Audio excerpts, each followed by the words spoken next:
हम लोग देखेंगे रेन अम्ब्रेला प्रॉब्लम्स के बारे में। ये भी रिलेटिव वेलोसिटी का ही एक टॉपिक है बेटा। रिलेटिव वेलोसिटी के कंसेप्ट से आपको करना है। यहाँ आपको समझना होगा कि लेट अस सपोज बारिश जो है वो बिल्कुल वर्टिकली डाउनवर्ड्स ऐसे गिर रही है, बिल्कुल नीचे की तरफ गिर रही है, यानी कि पूरा का पूरा मोशन वाई एक्सिस में है, वो राइट या लेफ्ट डिस्प्लेस ही नहीं हो रही। ऊपर से जैसे ही मैंने ड्रॉप किया बिल्कुल स्ट्रेट नीचे की तरफ गिर रही है। ऐसा तब होता है बेटा जब बारिश आ रही हो और हवा बिल्कुल भी ना चल रही हो। तो अगर बारिश जो है वो नीचे की तरफ गिर रही है, मैं मान लेता हूँ that this is velocity of rain, बिल्कुल वर्टिकली डाउनवर्ड्स है, और आप स्टेशनरी हो, आप खड़े हुए हो, तो बारिश आपको बिल्कुल यूं ही गिरती दिखाई देगी नीचे की तरफ ही, बिल्कुल जो मोशन बारिश का, क्योंकि आपका और ग्राउंड का कोई भी रिलेटिव मोशन हो ही नहीं रहा, आप भी रुके हुए हो, तो आपको भी बारिश वैसे ही दिखाई देगी जैसे कि ग्राउंड के लिए है। And this V R is velocity of rain with respect to ground. अब बेटा मान लो आपने चलना शुरू कर दिया। लेट अस सपोज ये कोई ड्रॉप थी बारिश की जो कि नीचे आएगी टाइम के साथ, और आप यहाँ हो, आपने आगे की तरफ चलना शुरू कर दिया।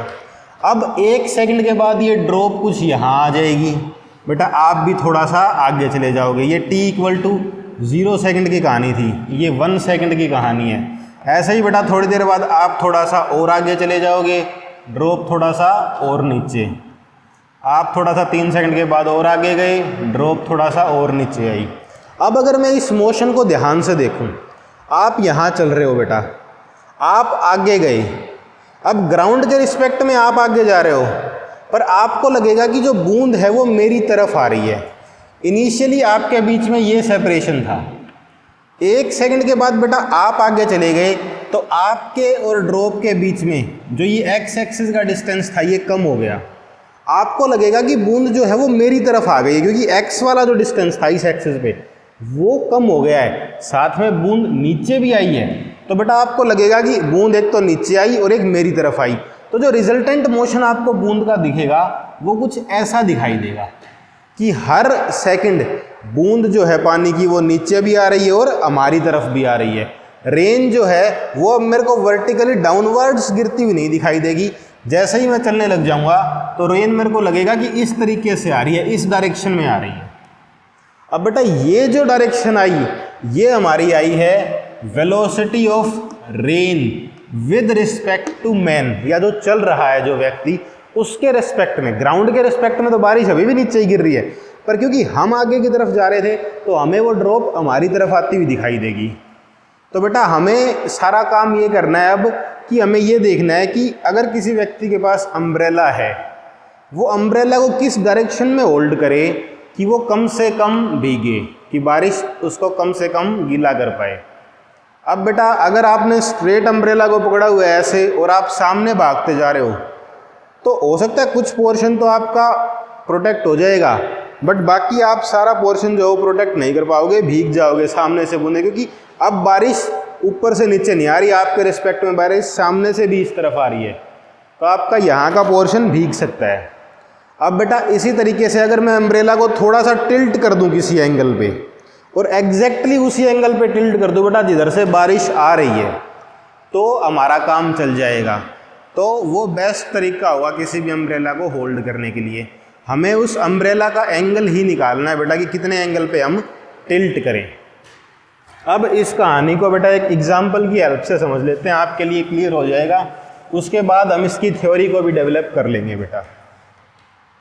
मैं मान लेता हूँ कि बारिश जो है वो नीचे की तरफ गिर रही थी बेटा आपकी कभी 8 मीटर पर सेकंड से, 8 मीटर पर सेकंड से ऐसे बारिश गिर रही है नीचे की तरफ, तो बेटा ये वेलोसिटी ऑफ रेन। और ग्राउंड के रिस्पेक्ट में मैन जो है वो राइट साइड चल रहा था बेटा, और उसकी वेलोसिटी थी 6 मीटर पर सेकंड। बारिश ऐसे आ रही है 8 मीटर पर सेकंड से, आप यूं सामने चल रहे हो 6 मीटर पर सेकंड से, तो आपको बारिश इस तरीके से आती हुई दिखाई देगी बेटा, बारिश आपको ऐसे आती हुई दिखाई देगी। हमें इसी की बात करनी है पूरी, यानी कि मुझे निकालना है बेटा velocity of rain with respect to man. अब बेटा रिलेटिव मोशन से हम बड़ा अच्छे से जानते हैं, this will be equal to velocity of rain minus velocity of man. अब बेटा दो वेक्टर्स को हमें सब्ट्रैक्ट करना पड़ गया। इसको कोई बच्चा यूँ ना लिख दे कि 8 - 6 2 मीटर पर सेकंड, तो बेटा हमारा गलत हो जाएगा क्वेश्चन, क्योंकि ये स्केलर क्वांटिटी नहीं है, वेक्टर है। अब बेटा V R M is equal to V R minus V M, दो वेक्टर को सब्ट्रैक्ट करना है। आप बोलोगे कि हम तो वेक्टर्स को ऐड कर दिया करते थे, तो V R M will be equal to V R plus minus velocity of man, यानी कि वेलोसिटी ऑफ रेन में वेलोसिटी ऑफ मैन को उल्टा करके ऐड कर दो। अब बेटा वी एम तो ये था हमारा, वी आर ये था, तो हमें चाहिए माइनस वी एम। एक वेक्टर है बेटा मेरे पास V R, this V R vector, जिसका कि मैग्नीट्यूड था बेटा 8 मीटर पर सेकंड, और ये नीचे की तरफ गिर रही है, डायरेक्शन है हमारी वर्टिकली डाउनवर्ड्स। अब वी एम वेक्टर ये था बेटा राइट की तरफ 6 मीटर पर सेकंड, तो जो माइनस वी एम वेक्टर होगा आप बोल सकते हो कि वो इस डायरेक्शन में हो जाएगा। ये हो गया माइनस वी एम, और ये है बेटा 6 मीटर पर सेकंड। आपको इन दोनों का रिजल्टेंट निकालना है, तो आप बोल दोगे कि हमने साइक्लिक ऑर्डर में अरेंज कर रखा है, हेड से टेल कोइंसाइड कर रहा है, तो जो हमारा रिजल्टेंट आएगा वो कुछ ऐसे आ जाएगा। This is velocity of rain with respect to man.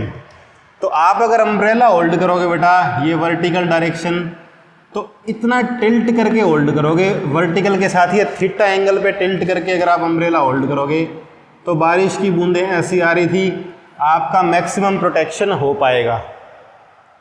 हमें ये थीटा डिफाइन करना था बेटा, थीटा बताना है, और ये बताना है कि मैन के रिस्पेक्ट में बूंदें कितना तेज आ रही होंगी, यानी कि वी आर एम का मैग्नीट्यूड बताना है और डायरेक्शन बतानी है।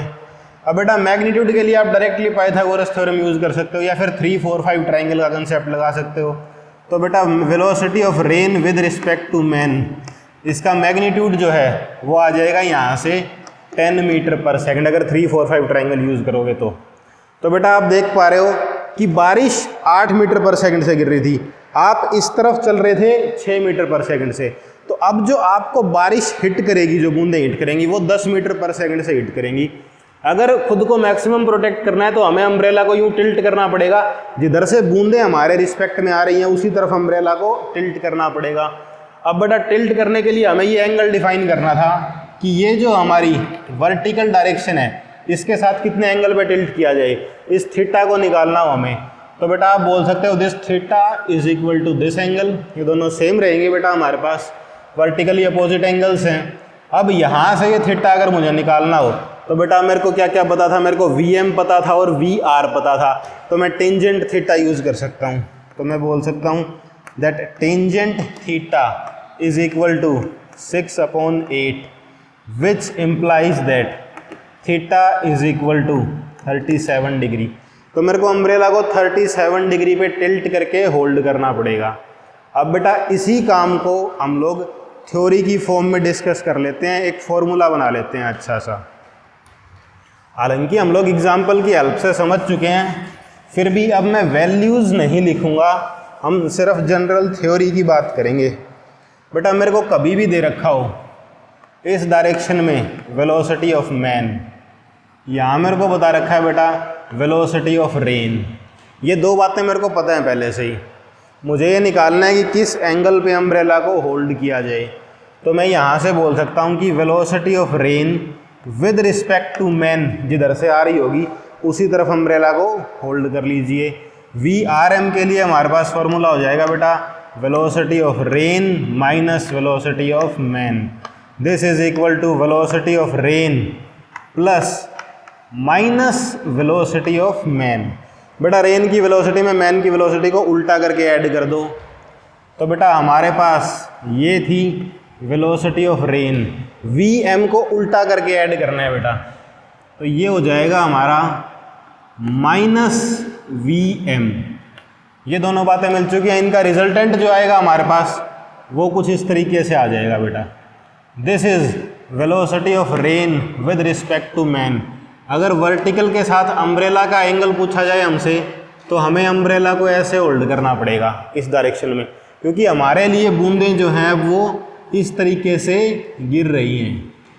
हमें ये एंगल निकालना हो बेटा दिस थीटा, तो पिछला आर्ग्यूमेंट यूज़ करके अगर ये एंगल थीटा है तो ये एंगल भी हमारे पास थीटा होगा बेटा, और मैं बोल सकता हूँ कि tangent theta is equal to बेटा magnitude of velocity of man upon magnitude of velocity of rain. या फिर मैं यहाँ से बोल सकता था बेटा theta is equal to tangent inverse magnitude of velocity of man divided by magnitude of velocity of rain. बेटा यहाँ से हम बड़ी आसानी से एंगल निकाल सकते हैं कि कितने एंगल पे हमें अम्ब्रेला को टिल्ट करना पड़ेगा। नेक्स्ट क्वेश्चन हमारे पास कुछ ऐसा है बेटा कि अब मैन जो है वो सामने की तरफ चल रहा है और बारिश उससे पीछे की तरफ से ऐसे आ रही थी। अब बारिश ग्राउंड के रिस्पेक्ट में बिल्कुल वर्टिकली डाउनवर्ड नहीं फॉल कर रही बेटा, हवा चल रही है हमारी आगे की तरफ, जिसकी वजह से बारिश जो है वो थोड़ा सा एक एंगल बनाते हुए हमारी तरफ आ रही है। यानी कि अब बारिश की बूंद जो है वो यूं ना आके बेटा वेलोसिटी ऑफ रेन जो है वो हमारी कुछ इस तरीके से है। यानी अगर हम खड़े हैं तो बारिश ऐसे पीछे से आके स्ट्राइक कर रही है हमें VR, और मेरे को ये बता रखा है बेटा कि ये VR जो है ये वर्टिकल के साथ हमारा 37 डिग्री का एंगल बना रहा है। इस तरीके से बारिश आ रही है बेटा। अब इसका मैग्नीट्यूड दे रखा है बेटा कि ये 10 मीटर पर सेकंड से इस डायरेक्शन में बूंदें गिर रही हैं। 10 मीटर पर सेकंड से इस डायरेक्शन में हमारी बूंदें गिर रही थी। कभी मेरे से ये पूछ रखा है कि मैन जो है वो कितना तेज़ चले सामने की तरफ, किस वेलोसिटी से चले कि उसको बारिश बिल्कुल यूं वर्टिकली डाउनवर्ड्स गिरती हुई दिखाई दे। बेटा ओरिजिनली बारिश ऐसे जा रही थी ग्राउंड के रिस्पेक्ट में, अब अगर हम लोग सामने की तरफ चलना शुरू कर दें तो शायद कुछ वेलोसिटी के बाद ये बारिश मेरे को यूं ऊपर से नीचे आती दिखाई दे जाए, और अगर मैं उससे भी तेज़ चलने लग जाऊं तो बारिश मेरे को सामने से इधर आती दिखाई दे जाएगी। तो बेटा इसको हम दोनों तरीके से कर लेंगे। सबसे पहले वेक्टर की हेल्प से करते हैं बेटा। हमने अब तक जो पढ़ रखा था, एक चीज़ मैं बोल सकता हूँ कि VR जो है ये रिजल्टेंट मोशन है बारिश का हवा के और ग्रेविटी के कारण। तो बेटा इसके दो कंपोनेंट होंगे। अगर ये 10 मीटर पर सेकंड है तो इधर जो कंपोनेंट आएगा this will B VR cos 37 degree, और ये आ जाएगा बेटा 8 metre per second. Similarly right direction का जो कंपोनेंट आएगा वो आ जाएगा VR sine theta, that will be 6 metre per second. हमने इस बारिश की वेलोसिटी को दो अलग अलग डायरेक्शंस में रिजोल्व कर लिया बेटा। नीचे की तरफ बारिश गिर रही थी अब 8 मीटर पर सेकंड से, और सामने जा रही है 6 मीटर पर सेकंड से। आप बोल दोगे कि सर बारिश सामने 6 मीटर पर सेकंड से जा रही है, अगर हम भी सामने की तरफ 6 मीटर पर सेकंड से चलना शुरू कर दें तो बारिश की और मेरी x डायरेक्शन में वेलोसिटी ज़ीरो हो जाएगी, रिलेटिव वेलोसिटी, क्योंकि बारिश जितना आगे जाएगी बूंद आप भी उतना ही आगे चले जाओगे। तो आपको लगेगा कि ये बूंद तो सिर्फ नीचे की तरफ आ रही है, वो भी 8 मीटर पर सेकंड से। तो आप बोल सकते हो कि हमें इस डायरेक्शन में बेटा 6 मीटर पर सेकंड से चलना स्टार्ट करना पड़ेगा। अब अगर कोई बच्चा बोल दे कि सर इसको ट्राइंगल लॉ से करना चाहते हैं, यहाँ तो हमने सिंपल लॉजिक से कर लिया बेटा इसी काम को। अगर ट्राइंगल लॉ से करना चाहते तो भी कोई इशू नहीं था बेटा। हमारे पास ये है वेलोसिटी ऑफ रेन, ऐसे ही बेटा हमें ये VM निकालना था ताकि मेरे पास velocity of rain with respect to man जो आए वो इस डायरेक्शन में आ जाए बेटा। Velocity of rain with respect to man इस डायरेक्शन में आ जाए। मुझे बस ये पता है कि ये वाला एंगल हमारा 37 डिग्री है। तो बेटा यहाँ से मैं चाहता हूँ कि रिजल्टेंट हमारा ऐसा आ जाए, जब मैं इस वेक्टर और इस वेक्टर को जोड़ूँ तो रिजल्टेंट हमारा ऐसा आ जाए, बल्कि इसके भी नेगेटिव वेक्टर को जोड़ूँ तो रिजल्टेंट हमारा ऐसा आ जाए। तो बेटा हम जानते थे कि VRM is equal to VR plus minus velocity of man. बेटा यहाँ से अगर मैं VM को उल्टा कर दूँ तो ये कुछ ऐसा होना चाहिए ताकि मेरे पास रिजल्टेंट ये आ जाए, तो ये माइनस VM हो जाएगा, और ये बेटा हमारा velocity of rain with respect to man. फिर से 3 4 5 ट्राइंगल बन गया बेटा। ये वाली साइड हमें पता थी कि ये दे रखा है हमें 10 मीटर पर सेकंड, ये एंगल हमें पता था। ये एंगल 90 बनना ही चाहिए बेटा, क्योंकि यही तो हम चाहते हैं कि इसका मैग्नीट्यूड इतना ही आए कि ये वाला एंगल हमारा 90 बने, बूंद मेरे को बिल्कुल यूँ नीचे की तरफ आती दिखाई दे। तो ये एंगल 90 है, 37 तो ये 53 हो जाएगा बेटा। 3 4 5 ट्रायंगल। VM का मैग्नीट्यूड जो है वो आपके पास फिर से आ जाएगा 6 मीटर पर सेकंड। तो बेटा किसी भी टाइप से करो, डायरेक्टली लॉजिक यूज़ कर लो, या फिर ट्राइंगल लो यूज़ कर लो, आपका आंसर सेम आएगा। आपको वेक्टर्स की समझ अच्छे से होनी चाहिए। तो बेटा वेक्टर इन अ प्लेन को जल्दी से रिवाइज करने के लिए मैंने एक वीडियो डाल दिया है आई बटन में, आप यहाँ से चेक कर सकते हो।